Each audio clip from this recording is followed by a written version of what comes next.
Le cas du journaliste sénégalais Pape Alé Niang en détention pour avoir fait son travail. Certes, les infos des journalistes ne font pas toujours plaisir, mais ils ne fabriquent pas l'info, juste des sujets sur la vie des gens et le fonctionnement ou le dysfonctionnement de nos sociétés. Pape Alé Niang est en danger car il a décidé de ne plus s'alimenter. Depuis le 20 décembre, il a été à nouveau renvoyé en prison pour la deuxième fois donc, et son état se dégrade d'heure en heure. L'avocat de Pape Alé Niang, maître Moussa Sarr, alerte sur l'état plus que préoccupant de son client. Là encore, c'était vraiment avec respect que j'en appelle à l'humanisme et au patriotisme du président Macky Sall pour que Pape Alé Niang soit rendu aux siens.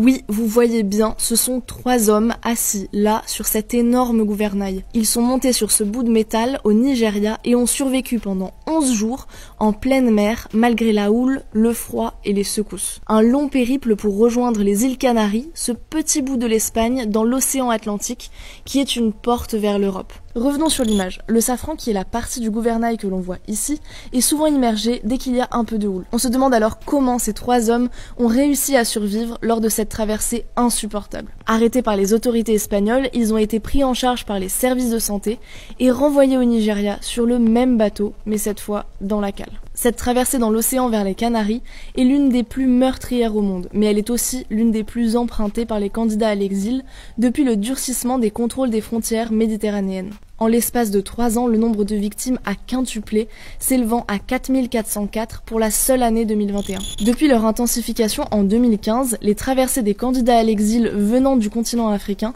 ont été largement documentées, comme ce bateau sur les côtes libyennes en 2016, ou ce cimetière de gilets de sauvetage sur l'île grecque de Lesbos en 2015, ou, plus proche de nous cette fois, la destruction des habitations de fortune à Calais en 2016.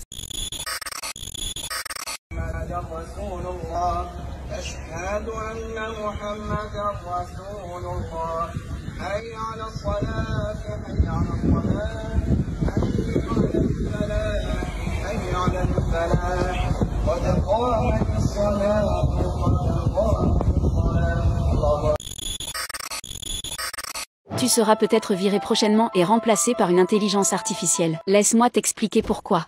Dernièrement, l'intelligence artificielle a connu une croissance fulgurante. Elle nous a prouvé qu'elle est bien capable de faire beaucoup mieux qu'un humain et surtout beaucoup plus rapidement. Aujourd'hui, plusieurs entreprises proposent au grand public de tester leurs intelligences artificielles via leur site web. Voici les meilleurs sites où tu peux tester la puissance de l'intelligence artificielle. Commençons par Lensa, qui rencontre un succès viral sur les réseaux sociaux. Ce site est capable de transformer n'importe quel selfie en autoportrait numérique dans une large variété de styles artistiques dans différentes thématiques comme les animes ou encore les avatars. Et bien sûr mieux qu'un graphiste expérimenté.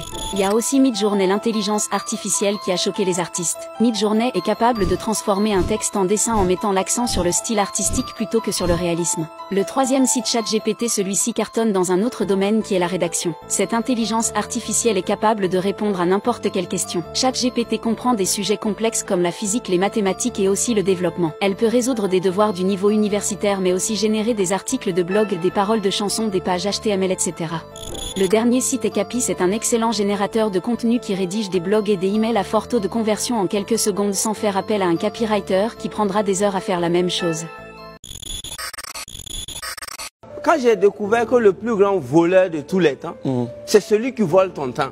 The greatest thief of all the time is the one who steals your time. Et ce voleur en Afrique s'appelle école. L'école, c'est le plus grand voleur des jeunes africains qui peut te conserver pendant 25 ans, tout en sachant qu'il n'a rien pour toi à la fin, mais il te conserve quand même.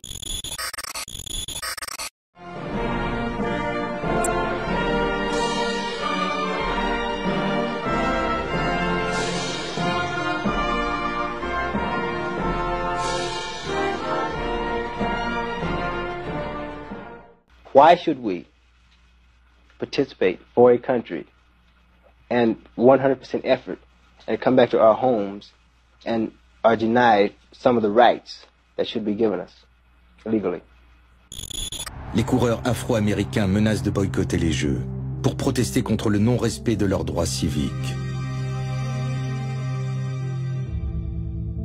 Parmi eux, l'étudiant en sociologie Tommy Smith, recordman du monde du 200 mètres. As you know, politics are a part of athletics now. And I don't think the next 10 or 12 months will change this at all. A boycott would only be to the disadvantage of the boys themselves. The Olympic Games have been one of the fields where the Negro and other minorities have been treated on an absolutely equal basis and have an opportunity to display their talents. And I don't think any of these boys will be foolish enough to demonstrate at the Olympic Games. And I think if they do, they'll be promptly sent home. À Mexico, les Noirs américains choisissent finalement de participer. Même si rien n'est oublié, chaque chose en son temps. Tommy Smith remporte facilement sa demi-finale du 200 mètres. Mais la ligne d'arrivée franchie, il souffre d'une élongation. À quoi tient un destin olympique?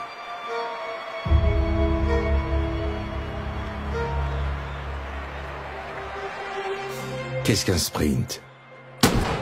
Une explosion?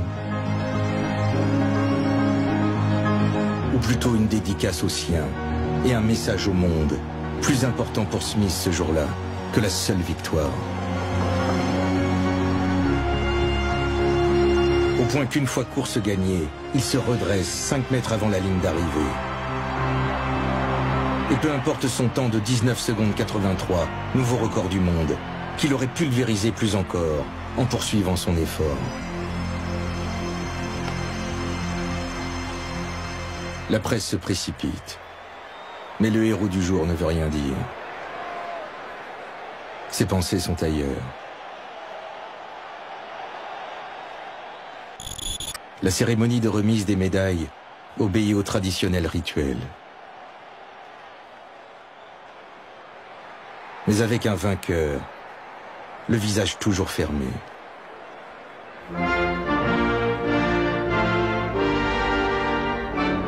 Quand retentissent les premières notes de l'hymne américain, Smith lève le poing droit, Carlos le gauche. Les deux sont gantés de noir.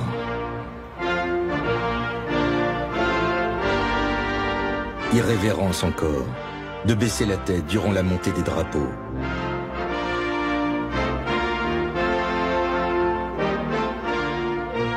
Le caméraman ne sait quoi cadrer, qui privilégier. Le drapeau insulté, ou les champions noirs, qui jugent leurs frères opprimés.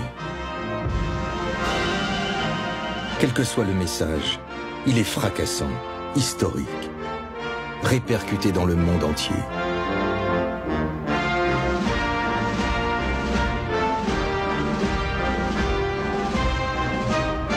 Si jusqu'à présent au jeu, la politique avançait à visage dissimulé, ce 16 octobre 68, à 19h17, une paire de gants aura définitivement fait tomber les masques.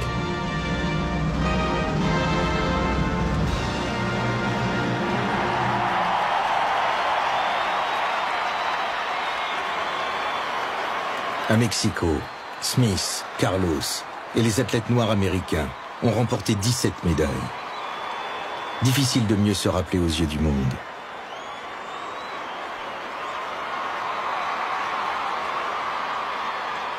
Le boycott envisagé eût été une erreur. Même bannis des Jeux par le président Brundage, leurs médailles confisquées et leur avenir aux États-Unis menacé, Smith et Carlos, deux figures d'exception, auront imposé leurs priorités. Attache! Lined up. Deck right here. White boy right here. So, use your feet, okay? Use your feet, okay? Put your fucking hand out your pocket. So, touch, begin. Do it. Touch. Sound up. What? Hey. What do you say? Touch. Okay. All right. Boy. Alright, come down. Okay. So that's the first step, right? Yep. Touch. Again, that's the first step, okay? Now the second step, you do like this. Get again. So touch. Again.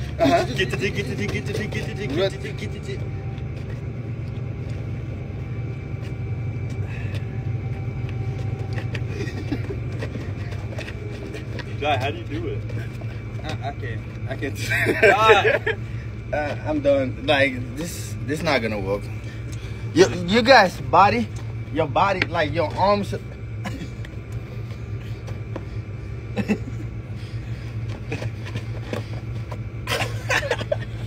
That's gonna be on your digital footprint for the rest of your life.